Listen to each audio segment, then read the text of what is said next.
முத்துவேல் பணம் கொடுக்கறேன்னு சொன்னாலும் சுயமரியாதைக்காக அதை மருமகனாக இருந்தாலும் கதிர் வேண்டான்னு சொல்கிறது உங்களுக்கும் பிடிச்சிருக்கா? அப்போ இந்த வீடியோவுக்கு லைக் பண்ணிட்டு வாங்க நாளைக்கான ப்ரமோக்கான ப்ரிடிக்ஷன் என்னன்னு பார்க்கலாம். பாண்டியன் கதிரை தனியாக கூப்பிடுறாரு.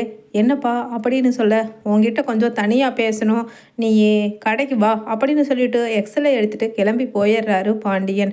அதே சமயம் ராஜி எதுக்காக இருக்கும் மாமா உங்களை எதுக்கு கதிர் உன்னை தனியாக பார்த்து பேசணும்னு சொல்கிறாரு அப்படின்னு சொல்ல, இப்போ உன் கூட தானே நானும் இங்கே நிற்கிறேன் ராஜி, எனக்கு மட்டும் எப்படி தெரியும், வேணும்னா உன் மாமனார்கிட்ட நீயே கேட்டிருக்க வேண்டியது தானே அப்படின்னு கிண்டலா செல்லம்மா ராஜிக்கிட்ட பேசுகிறாரு. உடனே ஆனாலும் உனக்கு ரொம்ப தான் கதிர், சரி நான் இன்னைக்கு கொஞ்சம் கோச்சிங் கிளாஸ் வரைக்கும் போகணும், போயிட்டு வந்துடுறேன் அப்படின்னு பேகை தூக்கிட்டு போயிடுறாங்க. ராஜியும் சரி அப்பா இது வரைக்கும் எப்போவுமே இப்படி நம்மளை தனியாக பார்த்து பேசணும்னு சொன்னதில்லை, என்ன விஷயமா இருக்கும், ஒருவேளை அரசி கல்யாணத்து விஷயமா இருக்குமோ அப்படின்னு அங்கேருந்து நேராக கிளம்பி கடைக்கு போகிறாரு கதிர். அதே சமயம் இல்லை சரவணா இந்த முதல்ல போய் இந்த டெலிவரியை முடிச்சுட்டு வந்துரு அப்படின்னு சொல்லிட்டு சரவணனையும் நாசூக்கா அங்கே இருந்து அனுப்பிச்சிடுறாரு அங்கே பாண்டியன். அதே சமயம் அப்பா என்னப்பா ஏதோ பேசணும்னு சொன்னீங்க அப்படின்னு சொல்ல, ஆமாம் அந்த 10 லட்சம் ரூபாயை எப்படா நீ திருப்பி தரலான் இருக்க அப்படின்னு கேட்குறாரு பாண்டியன். அந்த மாதிரி ஒரு கேள்வி பாண்டியன் கேட்பாருன்னே எதிர்பார்க்காத கதிர் திடுக்கிட்டு நிற்கிறாரு. அப்பா அதான் பணம் சேர்த்திட்டு இருக்கேன்னு சொன்னேன்லப்பா கொடுத்துட்றேன் அப்படின்னு சொல்ல, இப்போ எத்தனை சேர்த்திருக்கடா அப்படின்னு கேட்குறாரு. அப்பா 2 லட்சம் ரூபாய்க்கு பக்கமாக சேர்த்திட்டேன்ப்பா அப்படின்னு சொல்ல, துரை இப்போ தான் 6 மாதமாக 2 லட்சம் ரூபா சேர்த்திருக்கீங்க, மீதி 8 லட்சம் ரூபாயை இன்னொரு 6 வருஷத்தில் கொடுத்துருவீங்களோ அப்படின்னு கேட்குறாரு. அப்பா அது இல்லைப்பா, அது போக டிரைவர்ஸ்க்கு அப்புறம் ஃபியூயல் காஸ்ட்டு அது இதுன்னு அங்கே வாடகை அது இதுன்னு கொஞ்சம் செலவுகளும் அதிகமாக தான்ப்பா இருக்குது. ஒரு தொழில் ஆரம்பித்த புதுசில் அப்படி தான் இருக்கும், கொஞ்சம் கொஞ்சம் இன்னும் கொஞ்சம் நம்ம வைடராக இதை அப்படியே பெருசு பண்ணோன்னா நல்ல வருமானம் வரும்பா, ஷார்ட்டாக இருக்கிற வரைக்கும் இப்படி தான் இருக்கும் அப்படின்னு சொல்லிட்டு கதிர் சொல்கிறாரு. அதுக்கு வேண்டி பணத்துக்கு எங்கே போகிறது அதெல்லாம் எனக்கு தெரியாதுடா, பாத்தியில்ல செந்தில் வாய் பேச்சு வாயோடு இருக்கும்பொழுது எப்படி கேட்டான்னு, அவன் கேட்டதில் ஒன்றும் தப்பில்லையே, என் மனசு என்னை உறுத்திக்கிட்டே இருக்குது, அவங்ககிட்ட 10 லட்சம் ரூபாயை வாங்கினேன்னா உங்ககிட்டையும் கேட்டிருக்கணும் தானே, அவன் செருப்பில் அடித்த மாதிரி என்னை கேட்டான்டா அப்படின்னு அங்கே பாண்டியன் சொல்கிறாரு. அது மட்டும் இல்லாமல் அரசி கல்யாண செலவு வேற என் கழுத்து வரைக்கும் வந்து இனி ரொம்ப பண நெருக்கடி அதிகமாகிட்டு இருக்குது, அதனால் சீக்கிரமாக ஒரு 2 மாதத்துக்குள்ளே பணத்தை கொடுக்கறக்கான வழியை பாரு, அதுக்கு வேண்டி நீ என்ன பண்ணுவியோ ஏது பண்ணுவியோ, காரை விற்பையோ இல்லை ட்ராவல்ஸையோ இழுத்து மூடுவியோ எனக்கு தெரியாது, தோரை இப்போ தான் 6 மாதமாக 2 லட்சம் சேர்த்தி இருக்காராம் சேர்த்தி அப்படின்னு சொல்லிட்டு அங்கே பொருட்களை எல்லாம் எடுத்து திப்புன்னு போடுறாரு பாண்டியன். அதே சமயம் சரிப்பா ஓவராக பேச வேண்டாம், உங்களுக்கு பணம் இன்னொரு 2 மாதம் அதிகபட்சம் அதுக்குள்ளே கொடுத்துட்றேன் அப்படின்னு அங்கே நேராக ட்ராவல்ஸ் ஆஃபீஸ் போகிறாரு. அதே சமயம் ராஜி கதிர் என்ன மத்தியானம் லஞ்ச் எடுத்துக்காமையே வந்துட்டியா, இந்தா அத்தை கொடுத்து விட்டாங்க, நான் கோச்சிங் சென்டர் போயிட்டு அதுக்கப்புறம் அங்கேருந்து வீட்டுக்கு போய் லஞ்ச் எடுத்துகிட்டு உன்னை பார்க்கறதுக்காக வந்திருக்கேன், சாப்பிடு முதல்ல, மணியை பாரு மணி 3 ஆச்சு அப்படின்னு அங்கே ராஜியும் சொல்கிறாங்க. கதிர் சொல்கிறாரு, இல்லை ராஜி எனக்கு பசிக்கலை அப்படின்னு சொல்ல, என்ன முகம்லாம் ரொம்பவுமே வாடி போயிருக்கு, அப்புறம் ஏன் வெளியில் 2 கார் எங்கேயுமே போகாமல் நிற்கிது அப்படின்னு சொல்ல, இல்லை டிரைவர் கிடைக்கல, அதுக்கப்புறம் வந்த டிரைவரும் 1 மணி நேரத்துக்குள்ளே எனக்கு ஆல்ட்ரு பண்ணணும் வேறு வேலை இருக்குன்னு சொல்கிறாங்க, அதெல்லாத்த விட எனக்கு ஏனோ மனசு சரியில்லை ராஜி, பேசாமல் இந்த ட்ராவல்ஸை இழுத்து மூடிடலாமான்ட்டு இருக்கேன், இந்த 3 காரையும் கொடுத்துட்டு இந்த ட்ராவல்ஸ் ஆஃபீஸ்க்கு புக்கிங் ஆஃபீஸ்க்கு நம்ம கொடுத்துருக்குற அந்த அட்வான்ஸ் பணத்தையும் சேர்த்து எப்படியா இருந்தாலும் லாபமோ நஷ்டமோ ஒரு 7-8 லட்சம் ரூபா கிடைக்கும் தானே கைக்கு, அதை வாங்கி அப்பா கிட்ட சேர்த்து வச்சிருக்கிற பணத்தோடு கொடுத்துடலான்னு நினைக்கிறேன் அப்படின்னு சொல்ல, உடனே ராஜி எழுந்திரிச்சு கோபமா,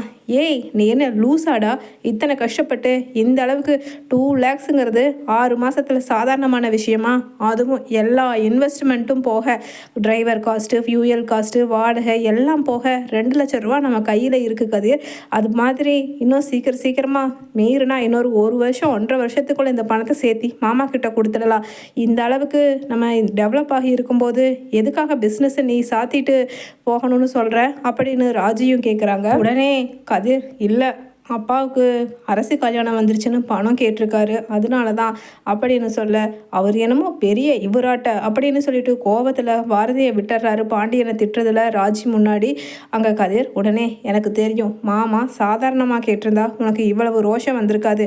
அவர் நார்மலாக பேசினாவே சுருக்கு சுருக்குன்னு தான் ஏதாவது பேசுவார். அதே சமயம் இப்போ காசு விஷயத்தை பேசும்போது எவ்வளவு கராராக பேசியிருப்பாருங்கிறத என்னால் புரிஞ்சுக்க முடியாமல் இல்லை கதிர். சரி, நான் எப்படியாவது உனக்கு பணத்தை ஏற்பாடு பண்ணி தர்றேன். ஆனால் நீ ட்ராவல்ஸை மட்டும் அதை விடவே கூடாது. எவ்வளவு ஆசைப்பட்டு உன்னோட ஆம்பிஷனாக பெரிய ட்ராவல்ஸ் ஓப்பன் பண்ணணும் உங்கள் அப்பா பேரில் ஆசையாக திறந்த அந்த ட்ராவல்ஸை நம்ம பின்வாங்கக்கூடாது கதிர். நீ எனக்கு ஒரு 10 நாள் டைம் கொடு அப்படின்னு சொல்ல, உடனே அங்கே கதிர் சொல்கிறாரு, ஆமாம் மேடம், அப்படியே பெரிய லட்சக்கணக்கில் சம்பளம் வாங்குறீங்க, சீக்கிரமாக எனக்காக கடனை கட்டுருக்கு அப்படின்னு சொல்கிறாரு. உடனே ராஜி சொல்கிறாங்க, அதெல்லாம் உனக்கு எதுக்கு? நான் என்னோட கதிர்க்காக என் தலையை வேணுனாலும் அடமான வச்சு இந்த ட்ராவல்ஸை பெரிய லெவலில் கொண்டு வரக்கு ஹெல்ப் பண்ணுவேன் அப்படின்னு சொல்கிறேன். ஆமாம் மேடம், ராஜேஸ்வரிங்கிறவங்க தலையை அடமான வச்சா என்ன 10 லட்சம் கொடுப்பாங்களா அப்படின்னு கிண்டலாக பேசுகிறாரு.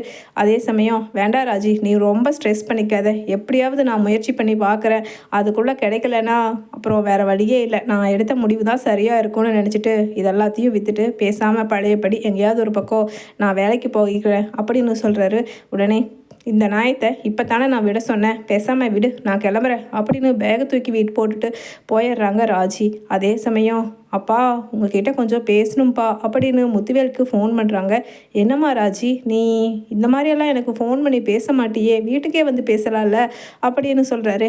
இல்லைப்பா, அங்கே சித்தப்பா அப்புறம் குமரவேல் அவங்க எல்லாரும் இருப்பாங்க, நான் கொஞ்சம் கஷ்டமாக இருக்குப்பா இந்த விஷயத்த அங்கே வந்து அவங்க முன்னாடி எல்லாம் பேசுகிறதுக்கு அப்படின்னு ராஜியும் சொல்ல, உடனே முத்துவேல் சொல்கிறாரு, சரிம்மா சரி, நீ இப்போ எங்கே இருக்க, நானே வர்றேன் அப்படின்னு சொல்ல, அப்பா இங்கே தான்ப்பா பக்கத்தில் ஒரு டீ ஷாப்பில் வெயிட் பண்ணிகிட்ருக்கேன், வாங்கப்பா அப்படின்னு சொல்கிறாங்க.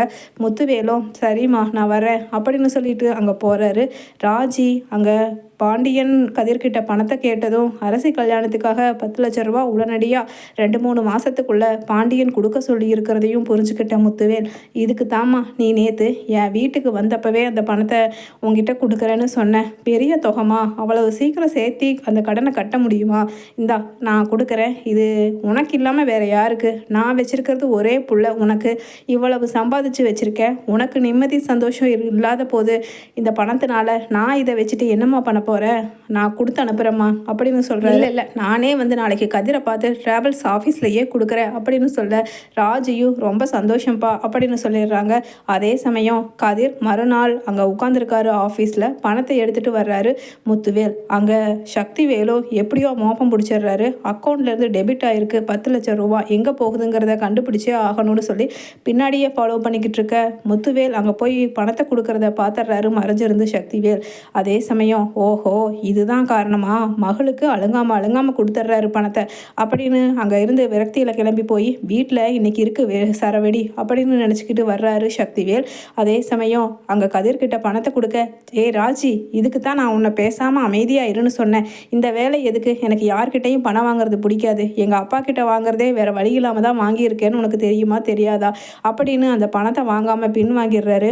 உடனே அங்கே ராஜி சொல்கிறாங்க, நீ சும்மா கொடுத்தா வாங்க மாட்டேன்னு சொல்லித்தான் நம்ம காரில் 2 காரை எங்கள் அப்பா பேரில் எழுதி வைக்க சொல்லியிருக்கேன், சொல்லி கொடுக்கலான்னு சொல்லி நான் நினச்சிருக்கேன் கதிர், ஏன்னா நீ தான் ரோஷக்காரன்னு தெரியுமாச்சே, இது சம்மதமா அப்படின்னு சொல்ல சந்தோஷமாக அங்கே பணத்தை வாங்கிக்கிறாங்க. முத்துவேலு கொடுத்துட்றாரு.